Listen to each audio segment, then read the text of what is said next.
ఎంతో tasty and సింపుల్గా అయిపోయి అల్లం పచ్చడి అయితే చేసుకుందామా. Hi friends, welcome to my channel. First అయితే పావు కేజీ చింతపండు నీళ్ళ పసుపు వేసి ఉడకబెట్టేసి పక్కన పెట్టుకోవాలి.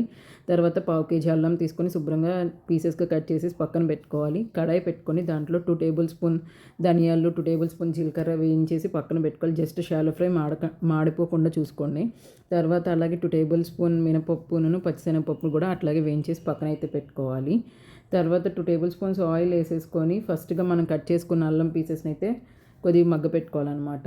ఇంక ఇక్కడ మా అత్తయ్య గ్రైండర్ ఆన్ చేసేసి ఫస్ట్ ఉడకబెట్టిన చింతపండు అయితే యాడ్ చేశారు. తర్వాత ఏమో రాక్ సాల్ట్ యాడ్ చేసేసి కొద్దిగా అల్లం ముక్కలు మిక్సీ అయితే వేసుకున్నారు. ఎందుకంటే డైరెక్ట్గా వేస్తే ముక్కలు అయితే నలగవు కాబట్టి. తర్వాత కొద్దిగా కారం యాడ్ చేసుకున్నారు. తర్వాత ఫస్ట్గా మనం వేయించి పెట్టుకున్న ధనియాలు, జీలకర్ర పౌడరు, పచ్చిశనగపప్పు, మినపప్పు పౌడర్ కూడా యాడ్ చేసేసి తర్వాత కచ్చాపిచ్చగా నలిగిన వెల్లుల్లిపాయ ముద్దను కూడా యాడ్ చేసుకున్నారు. ఇక్కడ ఒక వెల్లుల్లిపాయ తీసుకున్నారు.